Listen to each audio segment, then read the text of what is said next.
Hello world, I'm Chris Perillo, and I love porters and stouts. So much, in fact, that I decided to tell you why I enjoy porters and stouts. I've been enjoying them not for very long, really. I've had beer throughout my entire adulthood, although I have to say that as a child, alcohol wasn't really taboo in our family, so it wasn't really a big deal for me once I went to college, I'm going to get blitzed every weekend. I never really did that. For me, it's about the flavor. And I was attracted to porters, whether I knew, okay, by the way, before I continue, I've had most of the bottle here, and I'll show you the label in just a second. I've been enjoying beers for years, but it was really when I had a Rogue Mocha Porter about a year or so ago when my wife Diana's mom or my mother-in-law was visiting. It really struck me as this is the beer that I like. And it's kind of like when you first discover the kind of coffee that you enjoy. This was the first beer that I really, truly enjoyed from a flavor perspective. And I've, over the course of even the past year, started to look for porters and stouts wherever I go, because I know that I am generally going to enjoy the flavor, the texture, the complexity of a porter or a stout. Now, I also should say, this is really strong stuff. I mean, I'm not kidding. It's a Pike Extra Stout. I was going to tell you that the word stout is actually shortened from a stout porter. So it's effectively a double porter, which, by the way, porter originated in 18th century London. So good on ya, Londoners. The name, they don't really know where it came from, but it's possible that porters in London at the time enjoyed this type of dark beer, and so it got the label porter. So I don't care. I just enjoy it. And there's the first one. I'm going to try to show you a few of my favorites that I have in front of me. And there's so many to enjoy in the world. And I am just beginning to explore. And I just wanted to show you some of my favorites. I don't even know where you can get this stuff. I don't even know if you can get it to where you live. Not to where you live. That sounds weird. I don't know. Always enjoy responsibly. I am a 40-year-old man in a room full of Darth Vaders because I enjoy Darth Vader. And by the way, there's an Imperial Stout out there, or at least one, that has Darth Vader on the label, and I haven't had it yet. I can't get it here in the Seattle area. In the Pacific Northwest's, I'm sorry, just there's one. If that sounded like I said Pacific Northwest's, it was really Pacific Northwest. We enjoy our beers as much as we enjoy our coffee, as much as we enjoy our wine. We love flavor here in Seattle. And to me, the beer that has the most flavor to this palate, it's the porter or the stout.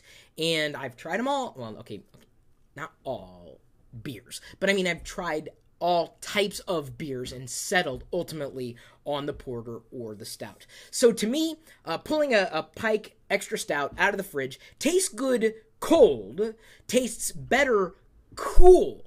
And that's the thing with porters and stouts. You have to find the right temperature. It's not necessarily ice cold. In fact, if you like ice cold beer, you're probably not going to like porters and stouts directly out of the fridge. An Imperial Stout, and I've got one example that I'll get to next, which is another one of my favorites. I don't really have a top ranking system necessarily, but an Imperial Stout, okay, fine. Like this one of my favorites, the Old Rasputin Russian Imperial Stout, better enjoyed warmer, not necessarily hot, or maybe closer to room temperature, but still a little cool. And when you find the right temperature for the quote-unquote right beer, you will discover a flavor profile that you may better appreciate. So even if you've tried beer before, especially if it's just been swill or mostly water, you may appreciate trying something different. So hopefully this just gives you a better understanding as to why I enjoy porters and stouts. I love the Extra Stout because to me it packs a punch. This is a 7% alcohol. Yeah, it's pretty hefty, but it's the flavor that just gets me every time. And when I drink anything, whether it's coffee, and by the way, coffee is a great flavor profile that you will often find with porters or stouts. Also coconut, which I've not been a fan of, and for the reason just about every coconut porter or coconut flavored porter or infused porter that I've had to this point, it's been milky in consistency, and I tend not to enjoy the milkier porters or stouts. It's just I like the bite of a stout or a porter more than probably anything. Chocolate is another flavor profile that combines very, very well. So if you enjoy chocolate and you want to have a beer, try a chocolate porter or a chocolate stout. And I think you're going to find yourself very, very satisfied. So there's one available from a Pike Place market or in the vicinity in the Seattle area, likely in your neck of the woods as well. And we have woods up here in the Pacific Northwest if you've seen us driving in the Perillo vlog. Love the Russian Imperial Stout, specifically this one, although I have a feeling this would be supplanted by a Darth Vader or an Imperial Stout with Darth Vader on the label. I'm so looking forward to having one, and I haven't had one yet because you can see Darth Vader around the office. I've got a slight fascination. Another one that I happen to enjoy, especially on tap, is an Elysian Dragon's Tooth Stout. And it, you know, much like this label, and by the way, this is not an endorsement for these labels. These are just ones that I've tried that I really, really enjoy, and no affiliation whatsoever. It's just I'm trying to give you some guidance, so if you happen to see these labels, it gives you potentially a good place to start, or at least you know now what I enjoy in terms of a porter or a stout. I love this one because, again, much like Dragon's Tooth, it's got bite, and I love that in any kind of thing that I eat or drink. I love bite. I love experiencing it, like just bam. But it's a bite that finishes smooth. It finishes smooth or smoothly. And every porter or stout that I'm showing you here pretty much fits that flavor profile, or at least the profile that hits my palate. Here's another one that I happen to enjoy. And by the way, this is not open. This is not open. This is not open. My original idea for doing this video was that I was going to go through all the beers in front of me, and I thought, nah, that might be a little weird. Not like it hasn't been weird to this point. Hang on.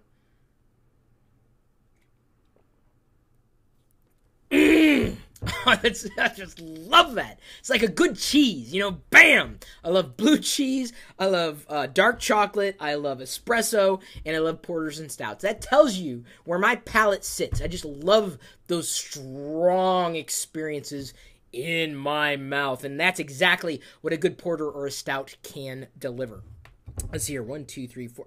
I did 4 so far. I wanted to do 5, but the problem is I haven't really found a 5th one, at least that I have in front of me, that I enjoyed, that I enjoyed enough that I wanted to share with you in this particular video. So if you've made it this far into this video, thank you. It's congratulations. I appreciate all the support you've given me. This is what I need from you, and don't tell me you've had a Darth Vader Imperial Stout, because so help me, I will reach through the internet and grab that bottle from you because it belongs in my collection. Really, because I probably wouldn't even drink it. I need your recommendation. This came to me when I was thinking, okay, I've got these 4. What can I go for in terms of a 5th beer or a porter or a stout that I could demonstrate for you, or demonstrate? It's a liquid. There you go. It's a demonstration. Or show you. My wife, Diana, she suggested, well, why not make the 5th beer or a porter or stout something that you recommended? So if you enjoy porters or stouts, let me know what you enjoy, because chances are I'm going to be able to find it up here in the Pacific Northwest, because we, as I said, I think I said, if I didn't say it, I thought it, or at least said it at some point in my life, we enjoy beers. Because, I mean, there's a lot to do up here, but let's face it. I mean, coffee, beer, wine. I don't know what that says about Seattle, really. It's not to wax philosophic for a second, but I mean, there's a lot to do up here, but we apparently love to drink. So, you make the recommendation for number 5, and if I can get a hold of that, I absolutely will give it a shot, and I probably will not be doing another beer video at any point in the near future in this channel, but I will likely be featuring the picks that you guys suggest in future Perillo vlogs, which of course I do upload to this channel. I am not an aficionado. I would not know the beginning or end of how to enjoy beers, just like I don't know how to enjoy wine. I just know what I enjoy. I know what I like. I know what this tongue says, and it says it loves porters and stouts. So you should too. Well, okay, you shouldn't. I mean, maybe you might. I mean, you might too. Salud.